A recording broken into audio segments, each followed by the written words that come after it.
14 जून 2020 वो सुबह जिसने पूरे इंडिया को हिला दिया। मुंबई के बांद्रा इलाके में एक अपार्टमेंट की छठी मंजिल पर एक शव मिला। लेकिन ये कोई आम मौत नहीं थी दोस्तों, ये था सुशांत सिंह राजपूत, एक आउटसाइडर जिसने अपनी मेहनत से बॉलीवुड में अपनी जगह बनाई थी।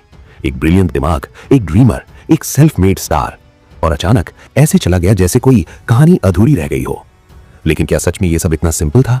क्या सिर्फ डिप्रेशन की वजह से एक इंसान जो 50 से ज्यादा प्रोजेक्ट्स प्लान कर रहा था, जो स्पेस में जाने का सपना देख रहा था, वो अचानक खुद को खत्म कर लेगा? या फिर इस कहानी में कुछ और है, कुछ जो बॉलीवुड छुपाना चाहता है? आज मैं आपको ले जाऊंगा उस रात में, उस अपार्टमेंट के अंदर, उन सवालों के बीच जिनके जवाब आज तक नहीं मिले।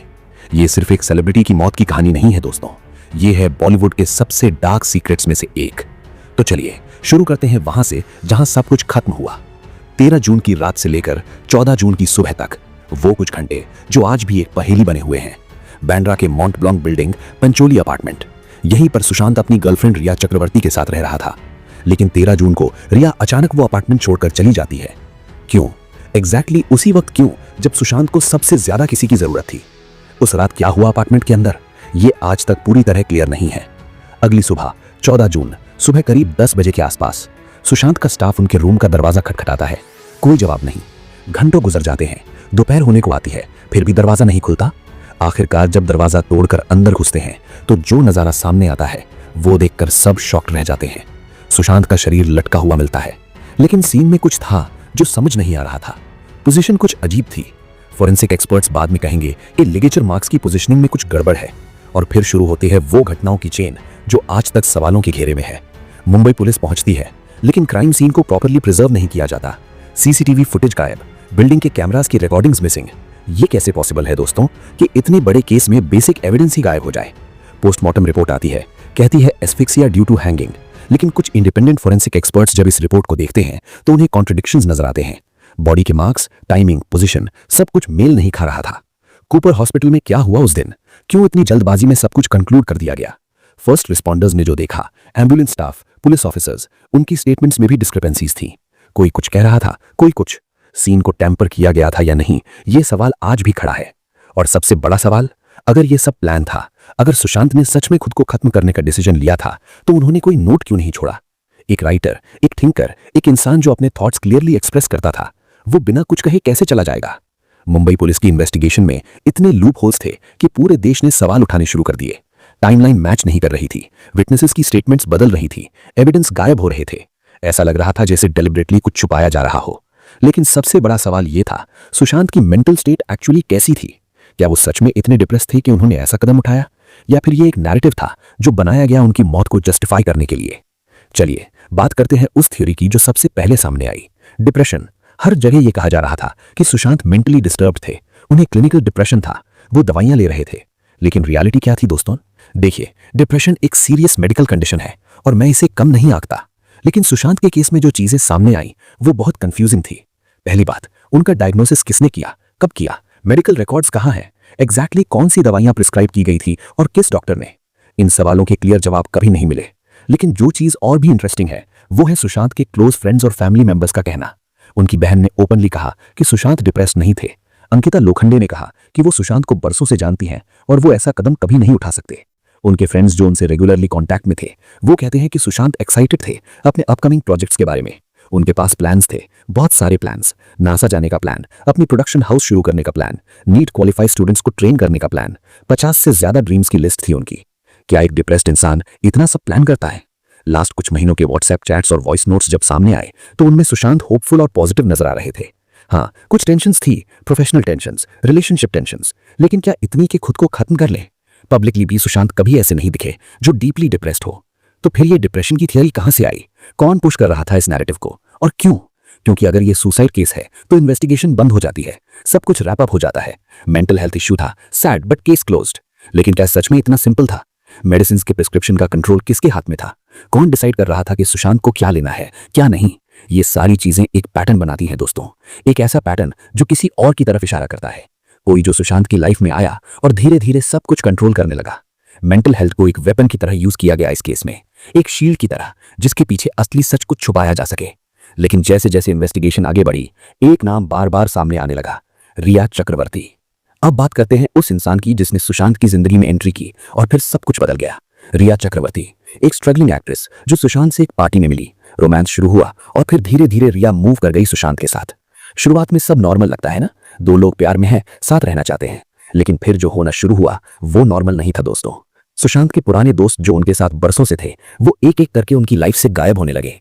क्यों? क्योंकि रिया नहीं चाहती थी कि कोई और सुशांत के करीब हो। सुशांत का स्टाफ जो उनके साथ लंबे समय से काम कर रहे थे उन्हें निकाला जाने लगा। नए लोग आने लगे, ऐसे लोग जो रिया के कॉन्टैक्ट्स थे। सुशांत अकेले होते जा रहे थे, आइसोलेटेड, अपने ही घर में, अपनी ही जिंदगी में। वो सराउंडेड थे ऐसे लोगों से जो एक्चुअली उनके नहीं थे। और फिर आती है पैसों की बात। 15 करोड़, करीब 15 करोड़ के ट्रांजैक्शंस सुशांत के अकाउंट से पैसे निकल रहे थे और जा रहे थे रिया से जुड़े अकाउंट्स में। यूरोप की लग्जरी ट्रिप्स, महंगे गिफ्ट्स, प्रॉपर्टी डील्स, सब कुछ सुशांत के पैसों से। लेकिन ये सिर्फ पैसों की बात नहीं थी। फाइनेंशियल कंट्रोल तो बस शुरुआत थी, असली खेल था इमोशनल और मेंटल कंट्रोल का। सुशांत के फैमिली से रिया का बिहेवियर देखा जाए तो पता चलता है कि वो डेलिबरेटली सुशांत को उनके फैमिली से दूर कर रही थी। उनकी बहन से झगड़े, फैमिली फंक्शन से गायब रहना, ये सब प्लान था।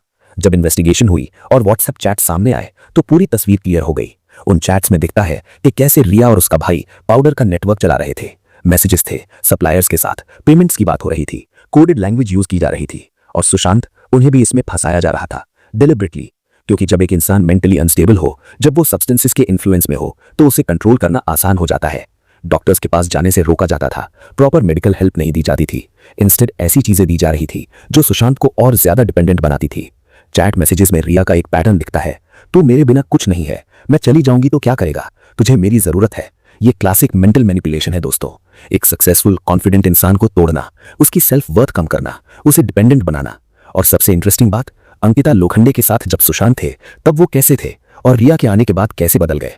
अंकिता ने खुद कहा कि सुशांत ऐसा इंसान नहीं था जो गिव अप करे, वो फाइटर था, एम्बिशियस था। लेकिन रिया के आने के बाद धीरे धीरे वो बदलने लगा। एनसीबी की इन्वेस्टिगेशन में रिया को गिरफ्तार किया गया। पाउडर एंगल खुलकर सामने आया, उसका नेटवर्क, उसके कनेक्शंस, सब कुछ एक्सपोज हो गया। लेकिन फिर कुछ महीनों बाद बेल मिल गई और आज कंप्लीट साइलेंस। कोई स्टेटमेंट नहीं, कोई क्लैरिफिकेशन नहीं। पैसे कहाँ गए, वो 15 करोड़ कहाँ खर्च हुए, यूरोपियन बैंक अकाउंट्स में क्या ट्रांजैक्शंस हुए, ये सब क्वेश्चंस आज भी अनआंसर्ड है। रिया चुप है, उसके लॉयर सब हैंडल कर रहे हैं और सुशांत, वो तो इस दुनिया में ही नहीं रहे।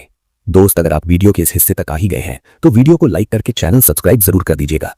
लेकिन एक मिनट रुकिए दोस्तों, क्या सिर्फ रिया थी इस पूरे खेल में या फिर कोई और भी था, कोई बड़ा, कोई ज्यादा पावरफुल? क्योंकि एक स्ट्रगलिंग एक्ट्रेस अकेले इतना बड़ा गेम प्लान नहीं बना सकती। ये सब करने के लिए सुशांत जैसे एस्टैब्लिश्ड एक्टर को टारगेट करने के लिए बैकिंग चाहिए, सपोर्ट चाहिए, प्रोटेक्शन चाहिए। और वो सब कहां से आएगा? बॉलीवुड के उस सिस्टम से जो आउटसाइडर्स को कभी एक्सेप्ट नहीं करता। चलिए अब पर्दा उठाते हैं बॉलीवुड के उस डार्क साइड का जिसकी वजह से सुशांत की कहानी ट्रैजिक एंडिंग तक पहुंची। ये सिर्फ रिया की कहानी नहीं है दोस्तों, ये है बॉलीवुड के पूरे सिस्टम की कहानी। नेपोटिज्म, फेवरेटिज्म, कैम्स और साबोटाज की कहानी। सुशांत सिंह राजपूत एक आउटसाइडर थे, दिल्ली का लड़का जो इंजीनियरिंग कर रहा था डीसीई में। छोड़ दी सब कुछ, एक्टिंग के सपने के लिए मुंबई आया, स्ट्रगल किया, टीवी सीरियल्स में काम किया, पवित्र रिश्ता से शुरुआत की और इतना पॉपुलर हो गया कि लोग उन्हें मानव के नाम से जानने लगे। लेकिन सुशांत को सिर्फ टीवी स्टार नहीं बनना था, उन्हें बॉलीवुड में एंट्री चाहिए थी और काई पोच से वो एंट्री मिली। फिल्म हिट हुई, सुशांत की एक्टिंग को अप्रिशिएट किया गया। लेकिन फिर भी बॉलीवुड के बड़े प्रोडक्शन हाउसेज ने उन्हें इग्नोर करना शुरू कर दिया। करण जौहर और धर्मा प्रोडक्शंस, जहां स्टार किड्स को रेड कार्पेट ट्रीटमेंट मिलता था, जानवी कपूर, सारा अली खान, अनन्या पांडे, एक के बाद एक लॉन्च होते गए। लेकिन सुशांत उन्हें कभी करण की फिल्म में काम नहीं मिला। क्यों? क्योंकि वो करण के कैंप से नहीं थे, क्योंकि उनका कोई गॉडफादर नहीं था इंडस्ट्री में। अवार्ड फंक्शंस, जहां सुशांत को एमएस धोनी जैसे आइकॉनिक रोल के लिए भी नजरअंदाज किया गया। पार्टीज और इवेंट्स जहां स्टार किड्स की भीड़ होती थी, लेकिन आउटसाइडर्स के लिए कोई जगह नहीं। ये डेलिबरेट एक्सक्लूजन था दोस्तों। सिस्टमैटिकली एक टैलेंटेड एक्टर को साइडलाइन किया जा रहा था। और फिर है संजय लीला भंसाली का वो इंसिडेंट जो बहुत कम लोग जानते हैं। सुशांत को उनकी एक फिल्म के लिए अप्रोच किया गया था, लेकिन फिर बाद में रोल किसी और को दे दिया गया। और जब सुशांत ने पूछा क्यों, तो जो जवाब मिला वो सुनकर आपको यकीन नहीं होगा। भंसाली ने कहा था, तुम्हारे जैसे के लिए ये फिल्म नहीं है। धर्मा प्रोडक्शंस और यशराज फिल्म्स, दो सबसे बड़े प्रोडक्शन हाउसेस, इन दोनों ने सुशांत को सिस्टमैटिकली बॉयकॉट किया। ड्राइव जैसी फिल्म को शेल्फ पर रख दिया गया। बरसों तक राबता को प्रॉपरली प्रमोट नहीं किया गया। जब फिल्म थिएटर्स में रिलीज होती तो स्क्रीन्स कम मिलते, मार्केटिंग बजट कम होता। सलमान खान का कैंप, जो बॉलीवुड में बहुत पावरफुल है, वो भी सुशांत के अगेंस्ट था। क्यों? क्योंकि सुशांत इंडिपेंडेंट थे, अपनी बात रखते थे, किसी के आगे झुकते नहीं थे और ये बात इन कैंप्स को पसंद नहीं आती थी। मीडिया पोर्टल्स पर ब्लाइंड्स प्लांट किए जाने लगे। सुशांत डिफिकल्ट एक्टर है, अनप्रोफेशनल है, डेट्स नहीं देता, बजट मांगता बहुत है। ये सब फेक स्टोरीज थीं जो डेलिबरेटली फैलाई जा रही थी उनकी इमेज खराब करने के लिए। पीआर मशीनरी फुल फोर्स में काम कर रही थी सुशांत के अगेंस्ट। बिग प्रोडक्शन हाउसेज ने ब्लैकलिस्ट कर दिया था सुशांत को। कहानी ये थी कि अगर तुम सुशांत के साथ काम करोगे तो हमारे साथ काम नहीं कर पाओगे। डायरेक्टर्स को, प्रोड्यूसर्स को, राइटर्स को, सबको चूज करना पड़ता था और ऑब्वियसली वो उस साइड जाते थे जहां पावर था, जहां पैसा था। महेश भट्ट, जिनका कनेक्शन रिया से था, उनका बिहेवियर भी बहुत सस्पिशियस था। सुशांत से उनकी मीटिंग्स, उनकी बातचीत, सब कुछ रिकॉर्डेड था। एंड व्हेन दोज रिकॉर्डिंग्स सामने आए तो लोगों को शक हुआ कि क्या भट्ट किसी बड़े प्लान का हिस्सा तो नहीं थे।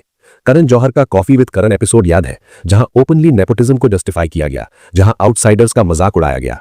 सुशांत ने उस एपिसोड को देखा था और बाद में अपने इंटरव्यू में कहा था कि यह सब अनफेयर है, लेकिन उनकी आवाज को दबा दिया गया। अवार्ड शोज में भी यही हाल था।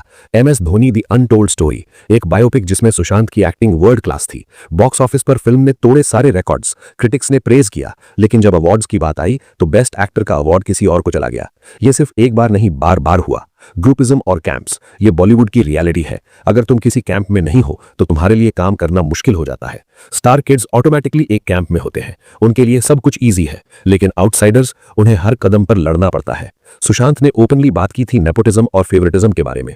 उन्होंने कहा था कि सिस्टम को चेंज करने की जरूरत है, लेकिन जब तुम सिस्टम के अगेंस्ट बोलते हो तो सिस्टम तुम्हें क्रश कर देता है, और यही हुआ सुशांत के साथ। इंडस्ट्री इनसाइडर्स का जेलसी, ये भी एक बड़ा फैक्टर था। सुशांत सेल्फ मेड है, उन्होंने अपनी मेहनत से सब कुछ अचीव किया था। कोई गॉडफादर नहीं था, कोई फिल्मी बैकग्राउंड नहीं था, और फिर भी वो सक्सेसफुल हो रहे थे। एस्ट्रोफिजिक्स पढ़ रहे थे, टेलीस्कोप खरीदे थे, नासा जाने की प्लानिंग कर रहे थे। उनका नॉलेज, उनकी इंटेलिजेंस, ये सब औरों को जलन पैदा कर रहा था। स्टार किड्स जो बिना टैलेंट के फिल्म्स में लॉन्च हो रहे थे, उन्हें यह पसंद नहीं था कि एक आउटसाइडर इतना पॉपुलर हो, इतना टैलेंटेड हो। तो क्या किया गया? सिस्टमैटिकली उन्हें अपॉर्चुनिटी से दूर किया गया, फिल्म से कट किया गया, प्रोजेक्ट्स को शेल्फ किया गया। कंगना रनौत ने सुशांत की मौत के बाद पूरे बॉलीवुड को एक्सपोज किया। उन्होंने खुलकर कहा कि यही सब हुआ था सुशांत के साथ। नेपोटिज्म, फेवरेटिज्म, गैंग्स, कैंप्स, ये सब रियलिटी है और इसी सिस्टम ने सुशांत को तोड़ा। लेकिन सबसे बड़ा सवाल, क्या सिर्फ प्रोफेशनल जेलसी थी या फिर कुछ और भी था? क्या सुशांत को इतना बड़ा खतरा मान लिया गया था कि नहीं, मैं कोई एलिगेशन नहीं लगा रहा, लेकिन सोचिए दोस्तों, एक इंसान जो सच बोलता है, जो सिस्टम को चैलेंज करता है, जो अपनी बात रखता है, ऐसे इंसान को पावरफुल लोग पसंद नहीं करते। और फिर वो 14 जून की सुबह, सब कुछ खत्म। एक राइजिंग स्टार, एक ब्रिलियंट माइंड, एक फाइटर चला गया। लेकिन क्या सच में वो खुद गया या फिर उसे भेजा गया? ये सवाल आज भी करोड़ों लोगों के मन में है। तो अब सवाल उठता है, क्या ये सच में वो था जो बताया गया या फिर कुछ और था? कॉन्स्पिरेसी थियरीज इतनी सारी कि काउंट करना मुश्किल है, लेकिन कुछ सवाल, कुछ अनआंसर्ड क्वेश्चंस ऐसे हैं जो आज भी परेशान करते हैं। सीबीआई इन्वेस्टिगेशन जो इतने धूमधाम से शुरू हुई थी, आज कहां है? 4 साल से ज्यादा हो गए हैं, लेकिन कोई कंक्लूजन नहीं, कोई फाइनल रिपोर्ट नहीं। क्यों? क्या इतना कॉम्प्लिकेटेड है ये केस या फिर डेलिबरेटली रोका जा रहा है? एम्स की रिपोर्ट आई थी जिसमें कहा गया था कि कोई फाउल प्ले नहीं था, लेकिन इंडिपेंडेंट फॉरेंसिक एक्सपर्ट्स जब उसी एविडेंस को देखते हैं तो उन्हें अलग कंक्लूजन्स मिलते हैं। बॉडी के मार्क्स, लिगेचर की पोजीशनिंग, टाइमिंग, सब कुछ एम्स की रिपोर्ट से मैच नहीं करता। तो किसकी रिपोर्ट सही है? पॉलिटिकल कनेक्शंस और प्रेशर, ये भी एक एंगल है जिसे इग्नोर नहीं किया जा सकता। महाराष्ट्र की गवर्नमेंट, उस समय कुछ लोगों के कनेक्शंस, कुछ पॉलिटिशियंस के साथ, क्या इन सब चीजों ने इन्वेस्टिगेशन को इन्फ्लुएंस किया? सुशांत के पिता ने यह एलिगेशन लगाया था कि प्रॉपर इन्वेस्टिगेशन नहीं हो रही। कूपर हॉस्पिटल जहां पोस्टमार्टम हुआ, वहां की एक्टिविटीज भी बहुत सस्पिशियस थी। कुछ विटनेसेस का कहना था कि प्रोसीजर प्रॉपरली फॉलो नहीं किया गया। मेडिकल रिकॉर्ड्स में टैंपरिंग की शंका थी, लेकिन इन सब बातों को सीरियसली नहीं लिया गया। कि विटनेसेस जो इनिशियली बोल रहे थे वो अचानक साइलेंट क्यों हो गए? डर, धमकी या फिर कुछ और? फ्लैट में जो स्टाफ था, बिल्डिंग के सिक्योरिटी गार्ड्स, नेबर्स, सबने पहले कुछ बोला, फिर अपनी स्टेटमेंट्स बदल दी। दिशा सालियन का केस, ये तो और भी मिस्टीरियस है। सुशांत की मैनेजर दिशा की मौत सिर्फ 5 दिन पहले, एक हाई राइज बिल्डिंग से गिरना, यह भी बताया गया एक्सीडेंट, लेकिन कनेक्शन क्या है? कुछ लोग कहते हैं कि दिशा को कुछ पता था, कुछ ऐसा जो नहीं पता चलना चाहिए था। सर्वर डेटा गायब, phone records incomplete, electronic evidence जो इस केस को सॉल्व कर सकता था, वो सब मिस्टीरियसली गायब हो गया। क्लाउड स्टोरेज, ईमेल्स, मैसेजेस, कुछ भी प्रॉपरली रिट्रीव नहीं किया जा सका। टेक्निकल एक्सपर्ट्स का कहना था कि डेलिबरेटली डेटा को डिलीट किया गया था। महेश भट्ट की सुशांत के साथ लास्ट मीटिंग जो रिकॉर्डेड थी, उसमें कुछ ऐसी बातें थीं जो सस्पिशियस लगी। कोडेड लैंग्वेज, इनडायरेक्ट थ्रेट्स, कुछ तो था जो नॉर्मल नहीं था, लेकिन उस रिकॉर्डिंग को एविडेंस के तौर पर सीरियसली नहीं लिया गया। यूरोपियन बैंक अकाउंट्स में ट्रांजैक्शंस, सुशांत के पैसे कहां गए, किसके अकाउंट्स में ट्रांसफर हुए, स्विस बैंक्स, ऑफशोर अकाउंट्स, ये सब इन्वेस्टिगेट किया गया या नहीं? मनी ट्रेल फॉलो करने से बहुत कुछ पता चल सकता था, लेकिन ऐसा लगता है कि डेलिबरेटली उस डायरेक्शन में इन्वेस्टिगेशन नहीं की गई। पावरफुल लोगों को प्रोटेक्ट करना, ये तो हमारी कंट्री में नया नहीं है ना, जब इन्फ्लुएंशियल लोग इन्वॉल्व होते हैं तो जस्टिस मिलना मुश्किल हो जाता है। विटनेसेस डर जाते हैं, एविडेंस गायब हो जाते हैं, इन्वेस्टिगेशन स्लो हो जाती है। कुछ लोग कहते हैं पॉलिटिकल कॉन्स्पिरेसी थी, कुछ कहते हैं बॉलीवुड माफिया, कुछ कहते हैं दोनों टुगेदर थे। ट्रूथ क्या है ये शायद कभी पता ना चले, लेकिन जो क्लियर है वो ये कि पूरी सच्चाई सामने नहीं आई है। आखिर में क्या है सच? 4 साल से ज्यादा हो गए हैं उस सुबह को। सुशांत सिंह राजपूत, जिन्होंने टीवी से लेकर फिल्म्स तक का सफर तय किया, जिन्होंने हर किसी को प्रूव किया कि टैलेंट और मेहनत से सब कुछ पॉसिबल है, जो सिर्फ एक्टर नहीं थे, वो एक ड्रीमर थे, थिंकर थे, अचीवर थे। उनका सपना था नीट क्वालिफाई करने वाले गरीब स्टूडेंट्स को ट्रेन करना ताकि वो डॉक्टर्स बन सके। स्पेस एक्सप्लोरेशन में इंटरेस्टेड थे, नासा जाने की प्लानिंग कर रहे थे। 50 से ज्यादा ड्रीम्स की लिस्ट थी जो अब कभी पूरी नहीं होंगी। जस्टिस आज तक नहीं मिली। सीबीआई की इन्वेस्टिगेशन अटकी पड़ी है। कल्प्रिट्स अगर कोई है तो वो फ्रीली घूम रहे हैं। सुशांत का परिवार आज भी जवाबों की तलाश में है। उनकी बहन, उनके पिता सब अभी भी लड़ रहे हैं जस्टिस के लिए। बॉलीवुड सिस्टम वो बदला नहीं। नेपोटिज्म अभी भी जिंदा है। स्टार किड्स को अभी भी आसानी से लॉन्च किया जा रहा है। आउटसाइडर्स को अभी भी स्ट्रगल करना पड़ रहा है।